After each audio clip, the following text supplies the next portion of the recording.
After every salary cycle, some employees feel quietly disappointed. The number came in low, again. But here's something most employees never realize. Annual increments aren't the only way your salary can increase. Inside most companies are multiple salary adjustment mechanisms. Most employees only know two. The rest happen far less often, are discussed much less openly, and sometimes happen so quietly that nobody around even knows. One of them can pay you to stay for years, while quietly telling you the company can't actually fix your compensation. I've always felt employees deserve to know the map, even if they don't get every path. So let's look at the 8 ways your salary can actually move. Salary adjustments aren't just rewards, they're business tools. Every mechanism exists because the company is trying to solve a different problem. Once you understand the problem, the salary adjustment starts making sense. As we go through these 8 mechanisms, keep asking yourself, what problem is the company trying to solve? That's the key to understanding why two employees can receive completely different salary increases. These examples are most common in permanent employees in medium and large organizations. Let's group them into 3 categories. The first category is what most employees already know. Number 1, annual salary cycle. Many employees think the annual increment is simply a reward for performance. It isn't. It's a budgeting exercise first and a performance exercise second. Once a year, the company runs a salary review. A budget is allocated to each manager, who distributes it across their team. The result is your increment letter. What most employees don't see, the budget is usually fixed and competitive. A larger increment for one person often means less for someone else. Your manager isn't only reviewing performance. They're making trade-offs inside constraints. The strongest increments often go to employees whose managers made the strongest business case for them during calibration. Number 2, promotion adjustment. A promotion usually happens because the business believes you're already operating beyond the expectations of your current role and are ready to take on greater responsibilities. In many companies, employees are already performing at the next level before they are formally promoted. The promotion simply recognizes that change and moves them into a role with broader responsibilities. Most employees expect a promotion to automatically come with a huge salary increase. Sometimes it does, sometimes it barely moves, because promotions happen inside salary bands, ranges with ceilings and floors that employees rarely see.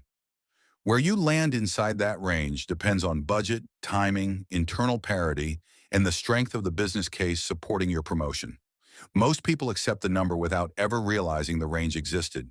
The second category includes mechanisms that many employees have heard about, but few ever experience. Number 3, counteroffer. You resign. The company comes back with a better number. This is probably the most employee-initiated adjustment on the list. You force the company to react, and sometimes the budget that didn't exist suddenly appears. Some counteroffers come with a bond attached, a better salary in exchange for a committed stay, usually a year or more. Here's something worth knowing. Some employees who accept counteroffers still leave within 1 to 2 years because the original reason they wanted to leave never got solved. Only the number changed. Sometimes the company isn't solving the long-term problem, they're buying time. There's also a timing factor. The more critical your work is at that moment, the higher your chance of getting a counteroffer, and the stronger the package tends to be. An average employee on a critical project may receive a stronger counteroffer than a high-performing employee whose current work is less urgent. Number 4, internal role movement. When you move internally into a role that sits in a higher salary band, your compensation adjusts with it. No resignation needed, no external offer needed, just the right opportunity at the right time. A lot of employees overlook this because they only think vertically.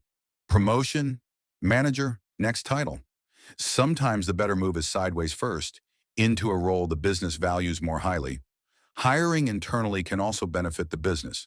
Someone who already understands the organization, its systems, and its people usually becomes productive much faster than an external hire. Internal moves don't happen just because a higher-paying role exists. They happen because another hiring manager believes you're the right fit. Your reputation, the references people give about you, and the relationship with both your current and future manager all matter. In other words, internal mobility isn't just about skills. It's also about trust. The final category is the one least talked about. These mechanisms usually happen quietly behind the scenes, and many employees never encounter them during their careers. Number 5, market adjustment. When the external market shifts significantly, the skill set your team has can suddenly become scarce and expensive outside. The company realizes replacing you would now cost more than retaining you, so compensation gets adjusted proactively. This isn't really about rewarding loyalty. It's a reaction to external pressure made before attrition starts. That's why employees doing similar work sometimes get very different treatment, depending on how valuable their skills became externally.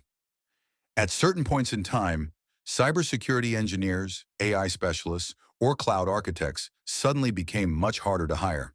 This prompted companies to adjust salaries for employees in these roles. Not because employees suddenly performed better, but because replacing them became much more expensive. It's also a signal that your skills have become more valuable in the external market. Sometimes it also means the market has moved faster than your salary. Number 6, retention bonus.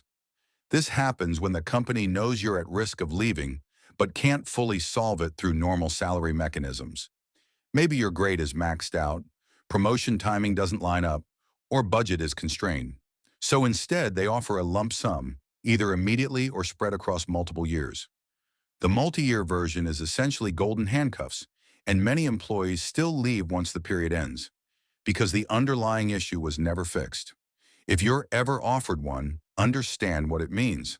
The company values you enough to pay to keep you temporarily, but not necessarily able to structurally fix the underlying gap. Like most individual adjustments, it's rarely something the company wants discussed openly. Unlike a counteroffer, a retention bonus isn't a reaction to your resignation or another job offer. It's a proactive attempt to keep you from looking elsewhere in the first place. The company already believes there's a risk of losing you and wants to reduce that risk before it becomes a resignation. Number 7, special salary adjustment. This happens outside the normal annual cycle, usually triggered one of two ways. The business realizes an employee is significantly underpaid relative to their contribution or the market, or the employee raises the issue themselves, clearly and professionally. When an employee has approached me feeling underpaid, it came down to 3 questions. Was there budget? Was this person's skill set important to the team's future? Could I justify it to my manager? If all 3 aligned, it happened. If even one didn't, it got much harder. If you feel underpaid, waiting for the annual cycle isn't your only option, but you need to build a business case, not just express frustration. Demonstrate the value you've brought to the business, the contributions you've made over time, and why your current compensation no longer reflects that value. These adjustments often require multiple levels of approval, so management support becomes crucial. And like a retention bonus, this usually comes with a quiet request to keep it between you and your manager, since these aren't offered to everyone. Not because anything's wrong, but because individual adjustments are hard to keep consistent once they become common knowledge. Number 8, off-cycle promotion. Most companies run promotions on fixed cycles, but your biggest achievements don't always happen during the promotion cycle. A high-performing employee might deliver a major or multi-year project only after the promotion cycle has already passed. Other times, an employee reaches the ceiling of their current grade before the next cycle arrives. There's nowhere left to grow within the existing structure. In situations like these, an off-cycle promotion may be justified instead of waiting for the next promotion cycle. An off-cycle promotion still requires a strong business case, available budget, and a role the organization genuinely needs right now. Rare, but they exist. And knowing that changes the conversation you can have when your growth feels stuck. One situation I've seen is someone working on a multi-year project. During the normal promotion cycle, there wasn't yet a major achievement to point to because the project wasn't finished. But once it was successfully delivered, the business had a much stronger case to justify an off-cycle promotion. Now here's the interesting part. Each of these salary adjustments is actually telling you something. Annual increment, the company is maintaining you. Promotion adjustment, the company is investing in your growth. Counteroffer, you force the company to react. Internal role movement, the business needed you somewhere else. Market adjustment, external pressure forced the company to act. Retention bonus. The company is trying to delay losing you. Special salary adjustment. Your compensation no longer reflected your value. Off-cycle promotion. Your achievements didn't line up with the normal promotion cycle. Once you understand those signals, salary conversations stop feeling random. After a low increment, it's easy to feel quietly disappointed and say nothing. That feeling is valid, but it's not a strategy. Here's what I'd do instead. Review the map. 8 mechanisms exist. Not all apply to your situation, but some probably do. Ask yourself, which mechanism fits my situation? Is this simply an annual increment? Is my role under market pressure? Have I taken on responsibilities beyond my current level? Is there an opportunity to move internally? Once you understand the system, you can have a much better conversation with your manager. Not with anger, not with ultimatums. Just as someone who understands how compensation decisions are actually made, asking better questions. Because the employees who stay silent after every disappointing increment are often the ones who look back years later, wondering why their compensation barely moved. So the next time your increment letter disappoints you, don't assume you've reached the end of the conversation. It might simply mean you've only been looking at one of the 8 paths. If you found this helpful, subscribe for more honest insights about work.